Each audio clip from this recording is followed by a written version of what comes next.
મંગલમય સંત સમાજ, આત્મીય પ્રિય ભક્ત સજ્જનો, માતાઓ તથા બહેનો,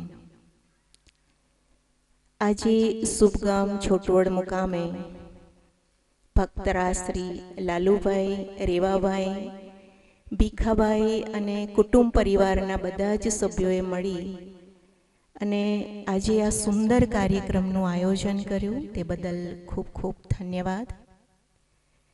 આમંત્રણને માન આપીને આપ સૌ ખૂબ મોટી સંખ્યામાં અહીંયા ઉપસ્થિત થયા. અત્યારે ઠંડી છે, રાત્રિનો સમય છે, તેમ છતાંય તે બદલ આપ સૌનો ખૂબ ખૂબ આભાર. અત્યારે આપણી ઘણી બધી ચર્ચા સાંભળી. કનુભાઈએ ખૂબ વિસ્તારથી કીધું. ખરેખર મનુષ્ય જીવન ખૂબ જ મૂલ્યવાન છે. સદગુરુ કબીર સાહેબે કીધું છે, માનુષ જન્મ અમોલ હૈ, બહોરી ન દૂજી બાર. મનુષ્ય જીવન ખૂબ જ મૂલ્યવાન છે, વારંવાર મળતો નથી. શાસ્ત્રોમાં એવો ઉલ્લેખ જોવા મળે છે કે 84 લાખ યોની છે આ પૃથ્વી ઉપર અને કર્મ પ્રમાણે જીવ અનેક યોનિઓમાં ભટકતો ભટકતો મનુષ્ય શરીરને પ્રાપ્ત થાય છે. ભગવાન બુદ્ધે પણ કીધું છે કે મનુષ્ય શરીરનું પ્રાપ્ત થવું મુશ્કેલ છે. જો જન્મ થઈ ગયો તો એનું જીવવું મુશ્કેલ છે. જીવી ગયો તો સંતોનો સંગ સત્સંગ મુશ્કેલ છે અને આ સંસારમાં બુદ્ધ મહાપુરુષોનું હોવું મુશ્કેલ છે. મહાભારતમાં એક સુંદર પ્રસંગ આવે છે. ત્યાં અર્જુન શ્રી કૃષ્ણ ભગવાનને પૂછે છે કે ભગવાન, આ સૃષ્ટિ ઉપર સૌથી શ્રેષ્ઠ વસ્તુ કઈ? ત્યારે ભગવાન જવાબ આપે છે, અર્જુન, આ સૃષ્ટિ ઉપર સૌથી શ્રેષ્ઠ વસ્તુ જો કોઈ હોય તો તે છે મનુષ્ય શરીરનું પ્રાપ્ત થવું. આપણે બધાનું સદભાગ્ય છે કે આપણે ભક્તિના પંથે આગળ વધીએ છીએ. સંતો પ્રત્યે પ્રેમ છે, સત્સંગમાં રુચિ છે. મનુષ્ય શરીરની વિશેષતા એટલા માટે છે કે મનુષ્ય પાસે મન છે.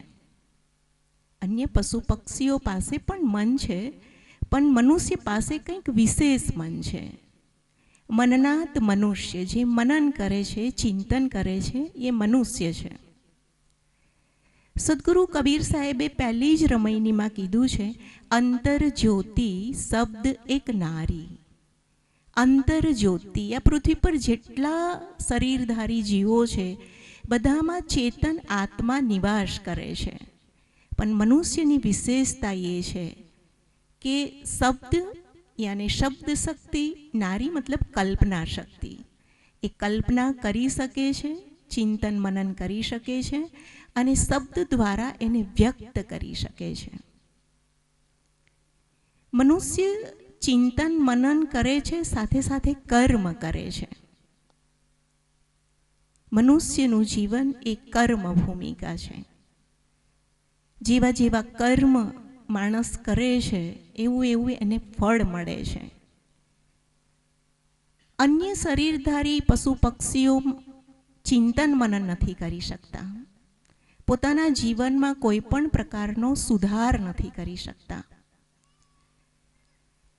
જીવનું જે અંતિમ લક્ષ્ય છે, અનંત શાંતિ, અનંત સુખ, એ મનુષ્ય શરીરમાં આવ્યા પછી જ જીવ પ્રાપ્ત કરી શકે.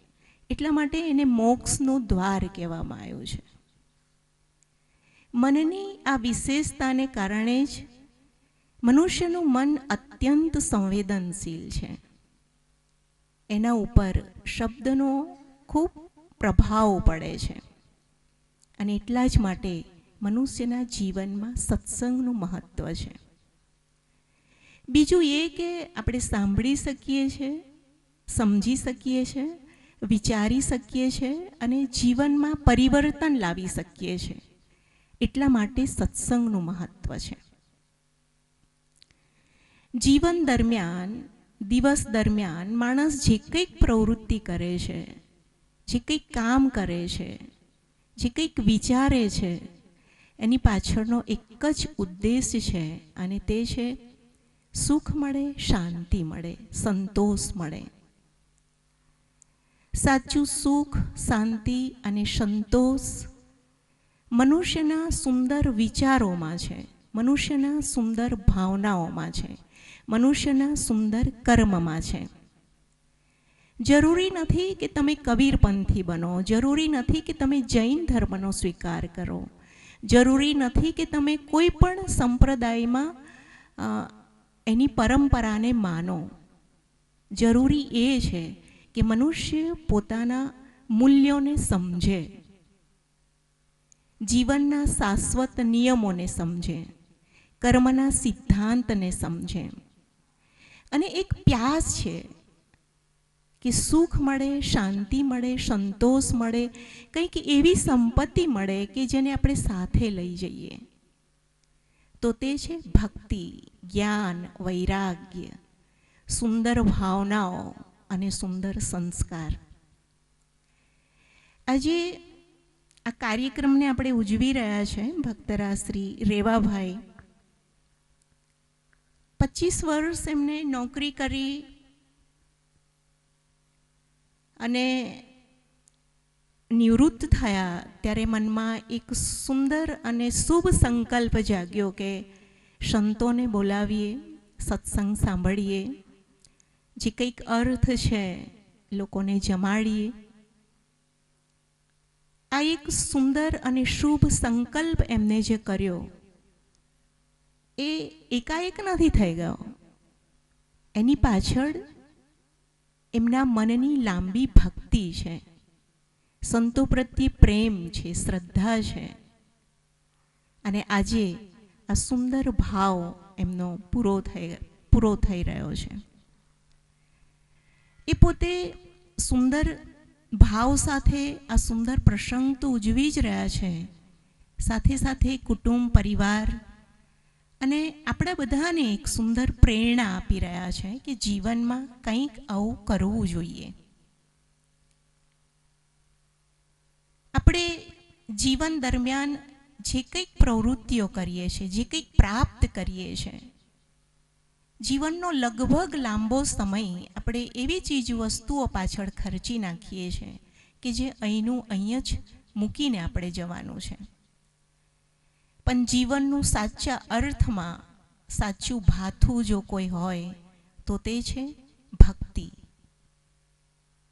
વૈરાગ્ય, જ્ઞાન જીવનમાં પ્રાપ્ત કરીએ, કંઈક એવું પુણ્ય બાંધી લઈએ કે જીવની સાથે એ હંમેશા રહેતું હોય.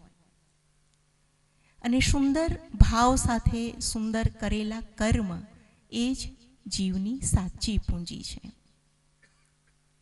આજના આ પ્રસંગે ખૂબ સુંદર ભજનો સાંભળ્યા, ખૂબ સુંદર વિચારો સાંભળ્યા. આપણે સાહેબજીને પણ આગળ સાંભળવાના છે. આજના આ પ્રસંગે રેવાભાઈને, લાલુભાઈને અને ભીખાભાઈને ખૂબ ખૂબ ધન્યવાદ. અને એમના જીવનનો જે સંકલ્પ છે કે નિવૃત્તિ નોકરીમાંથી થઈ અને મારું જીવન હવે ભક્તિ માર્ગે આગળ વધે, એવા શુભ આશીર્વાદ સદગુરુ પાસેથી મળે. તો આપણે પ્રાર્થના કરીએ કે એમની એ ભાવના પૂરી થાય અને ભક્તિ માર્ગમાં ઉત્તરોત્તર આગળ વધે, આત્માનું કલ્યાણ કરે અને જીવનને સફળ બનાવે. આ સાથે જ હું મારી વાણીને અહીંયા વિરામ